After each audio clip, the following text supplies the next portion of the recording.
graça. O que você precisa fazer para ser salvo? O que você precisa fazer para encontrar o pão da vida, a água da vida? Você precisa se alimentar dele. Aonde você encontra a salvação? Somente em Cristo. E o que você precisa fazer? Ir até Ele. Ele te dá tudo. Ah, mas eu não quero. Me interessa. Ainda assim, você só tem vida porque Ele morreu. Ele disse: quem não comer da minha carne e beber do meu sangue não tem vida em si mesmo. A minha carne e o meu sangue são a vida. Ou seja, ainda aqueles que não comem e não bebem, só tem vida porque Cristo morreu no lugar. O centro do discurso de Cristo em João 6 é a graça. Sem mim vocês não existem. Sem mim vocês não são nada. Só em mim há salvação. O que vocês precisam fazer? Comer e beber de mim. É interessante que o discurso da graça é o discurso mais duro de Cristo. E quando nós vamos aqui no verso 60, João capítulo 6, verso 60, olha só o que os discípulos dizem. Muitos dos seus discípulos, tendo ouvido tais palavras, disseram: duro é este discurso. Quem o pode ouvir? Mas Jesus, sabendo por si mesmo que eles não a respeito de suas palavras, interpelou-os e disse: isto vos escandaliza? Duro é este discurso. Quem o pode ouvir? Jesus disse: vocês estão ouvindo isso e estão escandalizados? É isso mesmo. No verso 61, 66, à vista disso, muitos dos seus discípulos o abandonaram e já não andavam com ele. Muitos dos seus discípulos o abandonaram e já não andavam com ele.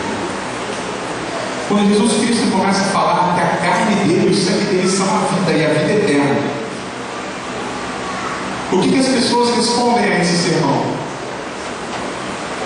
Duro é este discurso. Quem pode ouvir?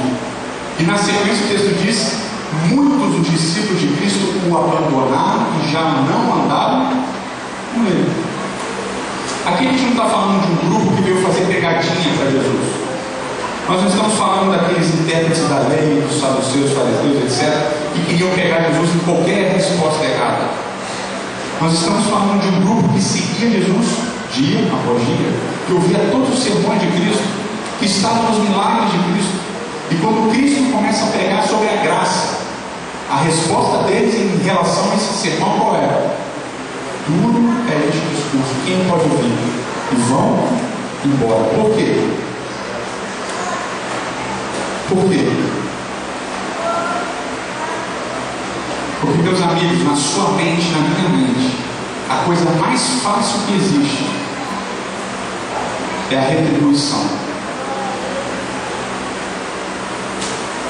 Por exemplo, eu trabalho 30 dias no mês, 31, fevereiro menos, 28. No final do mês eu recebo meu salário. Certo? Todo mundo é assim, basicamente, né? Você trabalha, recebe seu salário. Você trabalha, você recebe seu salário. Você diz que ama a sua esposa, você escuta de volta: eu te amo, né? Quando você está no início do namoro, você fala a primeira vez: eu te amo. Fica aquela apreensão se a pessoa vai responder que te ama também, né? Eu te amo. E o duro é quando outra pessoa vem e diz assim: ah, obrigado. Mas não é a mesma retribuição que você estava esperando. Ou seja, na nossa mente, a ideia de eu faço, logo eu recebo, eu dou, logo eu ganho, é o normal. É assim que a nossa mente funciona. Ou seja, em relação às coisas espirituais, como é que a mente daqueles homens funcionava? Eu faço, eu cumpro, eu obedeço, logo eu estou salvo. Logo eu tenho a vida eterna. Logo eu tenho a bênção de Deus. E Jesus vem e diz: não é assim que funciona. Vocês estão esquecendo o principal. O principal é: sem mim, sem o meu sacrifício, que não depende de nada de vocês, sem a minha morte na cruz, não adianta nada que vocês fizeram. De graça. Nada é mais estranho para a gente do que entender a ideia da graça.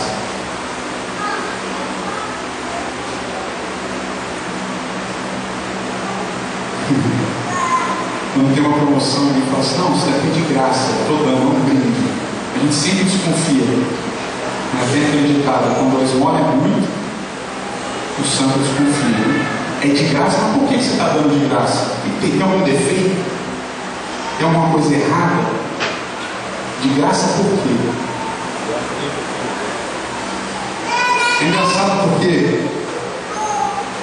a gente sempre imagina que o discurso mais duro é o discurso das obras, né? Não, você tem que fazer isso, você tem que fazer aquilo, tem que fazer assado, tal. Mas de acordo com Cristo e com a vida de Cristo, o discurso mais difícil é o discurso da graça. Quando Cristo fala de lei, ninguém vai embora. Quando Cristo tem um discurso duro e pesado sobre obediência, ninguém vai embora. Mas quando Cristo fala sobre a graça, uma multidão deixa Cristo. E a multidão que vai embora é tão grande que Jesus vira para os 12. A partir do verso 67, tanta gente vai embora que Jesus Cristo vira para os 12 e diz assim: porventura vocês também querem ir embora? Tanta gente deixa que Cristo vira para os 12, mas vocês também querem ir? E Simão Pedro, com a palavra, responde quase imediato: Senhor, para quem nós iremos? Tudo bem, as palavras da vida eterna. Nós temos crido e conhecido que Tu és o Santo de Deus. Senhor, para onde nós iremos? O Senhor tem as palavras da vida eterna. Para onde nós vamos? Os maiores problemas, muitas vezes, quando a gente lê a Bíblia, quando a gente lê o texto de Laodiceia, quando nós lemos esse tipo de texto de João 6, é que a gente sempre aplica para aquela realidade, né? Puxa, você vê como é que esses homens fizeram, nossa, olha só. A igreja de Laodiceia realmente uma igreja fria, uma igreja morna, uma igreja arrogante, né? Eu tenho tudo, de nada tenho falta. Na verdade, você é assim, porque você constrói a realidade dessa igreja. Esse discurso de Cristo da graça é duro, não somente naquela época, é duro até o dia de hoje. E muitas vezes a gente escuta sermão e vive a nossa vida religiosa baseada exatamente no oposto de João capítulo 6. Então, Cristo não, a salvação é pela graça, mas eu tenho que fazer alguma coisa. A salvação é pela graça, mas eu tenho que obedecer, eu tenho que guardar, eu tenho que... E obviamente a gente vai entender algumas coisas ao longo dessa semana e vamos montando o quebra-cabeça. Mas a primeira lição, o primeiro ponto fundamental da nossa identidade enquanto adventistas do sétimo dia, individualmente, enquanto adventistas do sétimo dia como comunidade, é: nós precisamos entender o discurso da graça. Nós precisamos entender que a graça é fundamental. Sem a graça não tem mais nada. Não tem sábado, não tem lei, não tem 10 mandamentos, não tem dízimo, não tem nada. Sem a graça todo o resto é inútil. A pedra fundamental é a graça. É o de graça.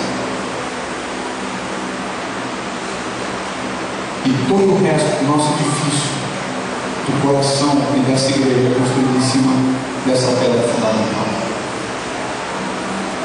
Quem comer da minha carne e beber do meu sangue, esse tem a vida eterna.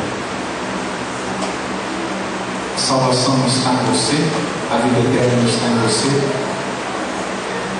A vida eterna está em Cristo Jesus. E naquilo que Ele fez e naquilo que Ele faz por você. Não naquilo que você é, mas naquilo que Ele é em você e através de você. É por isso que na carta de Laodiceia o anjo diz: venha e compre de mim, venha até mim. O problema todo é em você. Então tire o foco de quem é você e coloque o foco em quem sou eu. E a partir daí eu vou bater na porta. Vocês percebem como é que funciona o texto de Apocalipse 3, a partir do verso 14? Ele não bate na porta. Primeiro você tem que entender o que é graça, aceitar a graça, aí ele vem bater na sua porta. E aí você escuta a sua voz. A graça é o fundamento. A graça é o princípio. A graça é o início. E a partir dela, todo o resto vai ser desenvolvido. E quando nós participamos da cerimônia da ceia, nós estamos exatamente fazendo o que Cristo disse em João capítulo 6. Nós estamos simbolicamente comendo da carne e bebendo o sangue de Cristo. Nós estamos aceitando que em nós mesmos não existe nada que seja merecedor do sacrifício de Cristo. Mas ainda assim Ele morre, ainda assim Ele se entrega para a salvação do perdido. Participar da ceia é aceitar a graça abundante de Cristo.